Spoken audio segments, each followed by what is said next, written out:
Assalamualaikum warahmatullahi wabarakatuh. Alhamdulillah, salatu wassalamu ala rasulillah wa ala alihi wa ashabihi wa man tabi'ahum bi ihsan ila yaumiddin. Amma ba'd. Para penonton, kaum muslimin dan muslimat, ma'asyiral muslimin yang dimuliakan Allah Subhanahu wa taala. Salah satu di antara rukun iman, bahkan merupakan rukun iman yang pertama, adalah mengimani Allah Subhanahu wa taala. Al-imanu billah, beriman kepada Allah Subhanahu wa taala. Seorang muslim yang telah bersyahadat la ilaha illallah Muhammadur Rasulullah, wajib baginya mengimani 6 rukun iman. Dan yang pertama adalah beriman kepada Allah Subhanahu wa taala. Artinya seorang muslim wajib meyakini dengan sebenar-benarnya bahwa Allah Subhanahu wa taala itu adalah Rabb yang satu. Tidak ada Rabb, tidak ada ilah yang wajib disembah, yang wajib diagungkan selain Allah Subhanahu wa taala, selain Dia semata. Allah Subhanahu wa taala berfirman di dalam kitabnya, "Qul huwallahu ahad, Allahus samad, lam yalid wa lam yulad wa lam yakul lahu kufuwan ahad." Katakanlah wahai Muhammad bahwa Allah Subhanahu wa taala adalah Rabb yang esa, Tuhan yang esa, tempat bergantung segala sesuatu. Semua makhluk, semua yang ada di alam semesta ini bergantung kepada Allah Subhanahu wa taala, mendapat rezeki dari Allah Subhanahu wa taala. Lam yalid wa lam yulad, tidak melahirkan dan tidak juga dilahirkan, tidak beranak dan tidak diperanakkan. Walam yakul lahu kufuwan ahad, dan tidak ada satu perkara pun yang setara sebanding dengan Allah Subhanahu wa taala. Surat ini disebut sebagai surat Al-Ikhlas. Di dalam surat ini Allah Subhanahu wa taala memperkenalkan dirinya. Sebab turunnya surat Al-Ikhlas ini adalah ketika orang-orang musyrik bertanya kepada Nabi sallallahu alaihi wasallam, "Sif lana rabbak." Coba ceritakan sifat-sifat Tuhanmu kepada kami wahai Muhammad. Kami punya Tuhan dan kami tahu sifat-sifat Tuhan kami, bentuknya, rupanya. Lalu bagaimana dengan Tuhan kamu yang kamu katakan satu? Kamu jadikan Tuhan-Tuhan yang banyak ini menjadi satu Tuhan saja. Aja'alal alihata ilahan wahida wa inna hadza la syai'un ujab. Apakah dia, yaitu Muhammad, menjadikan Tuhan-Tuhan yang banyak ini hanya menjadi satu Tuhan saja? Sungguh ini adalah suatu perkara yang sangat aneh, sangat asing, dan sangat menghairankan. Maka Nabi SAW menunggu jawaban dari langit. Akhirnya Allah Subhanahu wa taala menurunkan surat yang agung ini, yang mana Rasulullah SAW menjelaskan keutamaan surat Al-Ikhlas ini, fa innaha ta'dilu sulutul Quran, bahwa surat Al-Ikhlas ini sebanding senilai dengan sepertiga Al-Quran. Kandungan di dalamnya menjelaskan tentang pokok akidah yang sangat mendasar yang wajib diyakini oleh setiap muslim, bahwa Allah Subhanahu wa taala adalah Rabb yang satu, Rabb yang esa, satu-satunya Rabb yang menciptakan alam semesta, satu-satunya Rabb yang mengatur alam semesta, satu-satunya Rabb yang menjamin rezeki hamba-hamba, satu-satunya Rabb yang wajib disembah dan diibadahi. Qul huwallahu ahad. Dan dialah pencipta dan pemilik segala sesuatu, dan tidak ada sekutu di dalam kerajaannya. Dan dialah yang berhak disembah, dan segala bentuk ubudiyah, uluhiyah wajib diberikan kepadanya, wajib ditujukan kepadanya. Ibadah apapun yang disekutukan Allah bersama yang lain di dalamnya, Allah Subhanahu wa taala tidak akan menerimanya. Jadi itu kewajiban seorang muslim terhadap Rabb, terhadap Allah Subhanahu wa taala, bentuk keimanannya kepada Allah Subhanahu wa taala dia wujudkan dalam bentuk keyakinannya bahwa Allah Subhanahu wa taala adalah pencipta dirinya dari tiada menjadi ada, Allah yang menjamin rezekinya, Allah yang mengatur segala urusannya, Allah yang dia sembah, tidak ada sesembahan lain yang wajib disembahnya selain Allah Subhanahu wa taala. Ini iman kepada Allah Subhanahu wa taala yang wajib dimiliki oleh setiap muslim. Dan di antara keimanan kepada Allah Subhanahu wa taala adalah meyakini bahwa Allah Subhanahu wa taala adalah Rabb yang bersemayam di atas arsy-Nya, yang maha tinggi dari segala makhluknya. Tidak ada yang lebih tinggi dari Allah Subhanahu wa taala. Tidak ada yang dapat meliputi Allah Subhanahu wa taala. Tidak ada yang dapat meliputi ilmu Allah Subhanahu wa taala. Dialah Allah yang berada di langit yang paling tinggi, bersemayam di atas arsy-Nya, terpisah dari makhluknya. Dan ini keyakinan Ahlus Sunnah wal Jamaah, keyakinan para imam yang empat, dan para imam-imam yang lainnya.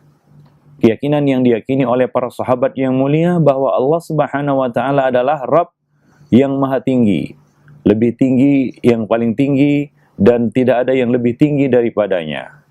Allah Subhanahu wa taala berada di atas langit, terpisah dari makhluknya, tidak menyatu dengan makhluknya, karena Allah bukan makhluk dan makhluk bukan Allah Subhanahu wa taala.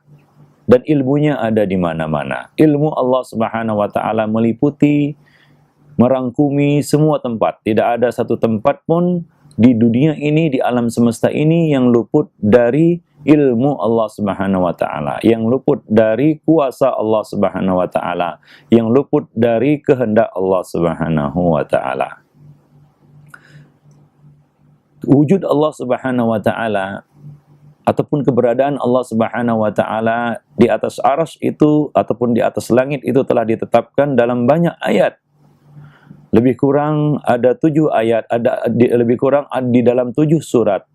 Dalam 7 ayat Allah Subhanahu wa taala menetapkan bahwa dirinya berada di atas langit. Misalnya di dalam surat Al-Mulk ayat 16 sampai 17. Aamintum man fis sama'? Apakah kamu beriman kepada apa yang ada di langit, yaitu Allah Subhanahu wa taala? Surat Al-An'am ayat 18 dan ayat 61, surat An-Nahl ayat 50, surat Al-Mu'min ayat 36 dan 37, surat Fatir ayat 10.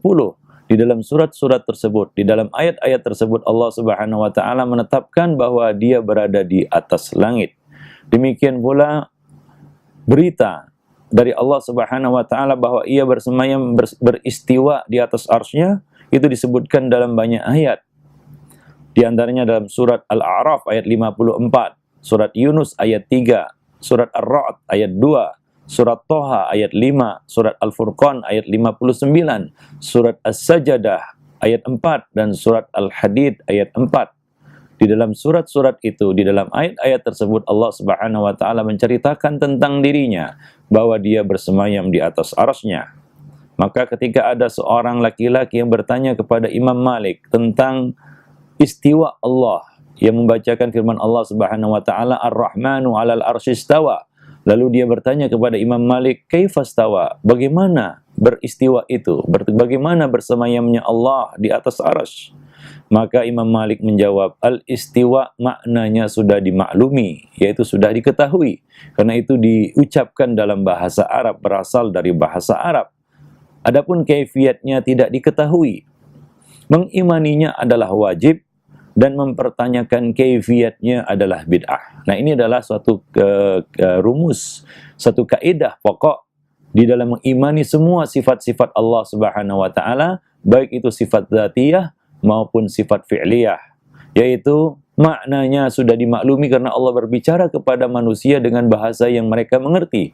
Karena Al-Qur'an ini adalah buku petunjuk bagi umat manusia, buku pedoman bagi umat manusia. Tidak mungkin diturunkan dalam bahasa yang tidak dimengerti oleh mereka. Bahkan Allah mengatakan bahwa kitabnya ini diturunkan dalam bahasa Arab yang sangat nyata. Bilisanin Arabiyyin mubin. Adapun kaifiatnya, Allah Subhanahu wa taala tidak menjelaskan detil kaifiat sifat-sifat Allah Subhanahu wa taala kepada manusia. Maka kaifiatnya majhul, tidak diketahui, dan kita tidaklah berkomentar ataupun menjelaskan sesuatu yang tidak dijelaskan Allah, tidak mengatakan sesuatu yang tidak dikatakan oleh Allah Subhanahu wa taala tentang dirinya. Kemudian mengimaninya adalah wajib, dan ini adalah konsekuensi iman seorang hamba kepada Allah Subhanahu wa taala. Dan ingat, mempertanyakan kaifiatnya adalah bid'ah, tidak boleh. Kita mempertanyakan kaifiat sifat-sifat Allah sebagaimana kita tidak mengetahui kaifiat zat Allah Subhanahu wa taala, demikian pula kita tidak mengetahui kaifiat sifat Allah Subhanahu wa taala, karena perbincangan tentang sifat merupakan cabang dari perbincangan tentang zat. Kalaulah zat tidak diketahui kaifiatnya, bagaimana pula sifatnya?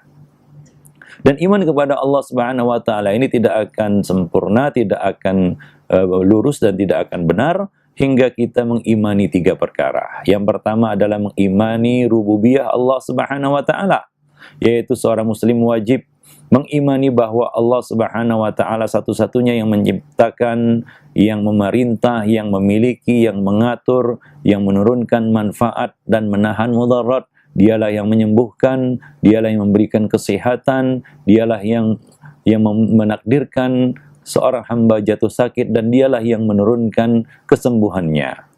Jadi semua perkara ini wajib diimani oleh seorang muslim.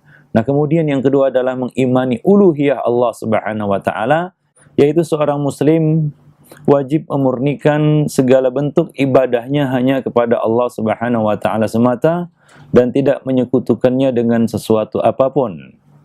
Allah Subhanahu wa taala berfirman di dalam kitabnya, "Wa ma khalaqtul jinna wal insa illa liya'budun." Tidaklah aku ciptakan jin dan manusia melainkan supaya mereka beribadah hanya kepadaku semata. Demikian pula Allah Subhanahu wa taala berfirman di dalam kitabnya, "Wa'budullaha wa la tusyriku bihi syai'a." Sembahlah Allah Subhanahu wa taala dan janganlah kamu mempersekutukannya dengan sesuatu apapun. Tauhid uluhiyah ini merupakan inti dakwah para nabi dan rasul. Seseorang yang mengimani tauhid rububiyah belum dikatakan sebagai seorang muwahhid atau yang bertauhid. Ya, sebab kaum musyrikin pada masa Nabi juga mengakui tauhid rububiyah ini. Jika ditanyakan siapa yang menciptakan langit dan bumi, mereka akan mengatakan Allah. Namun mereka tetap diperangi, mereka tetap disebut musyrikin oleh Allah Subhanahu wa taala karena mereka menolak dan mengingkari tauhid uluhiyah ini. Nah, kemudian tidak akan sempurna iman seorang hamba kepada Allah hingga dia mengimani nama-nama dan sifat-sifat Allah Subhanahu wa taala, yaitu seorang muslim wajib mengesahkan Allah dalam nama-nama dan sifat-sifatnya, bahwa Allah Subhanahu wa taala memiliki Asmaul Husna, nama-nama yang maha indah, yang tidak akan sama kandungan nama Allah dengan kandungan nama-nama yang dimiliki oleh makhluk walaupun namanya sama.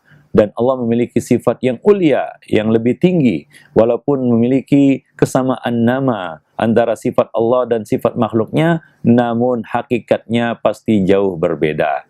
Jangankan antara makhluk dengan Allah, antara makhluk dengan makhluk saja berbeda kaifiat dan hakikatnya.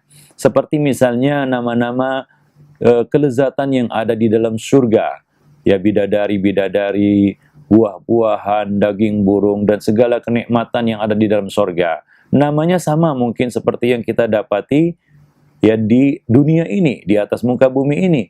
Namun kita yakin bahwa hakikatnya pasti jauh berbeda.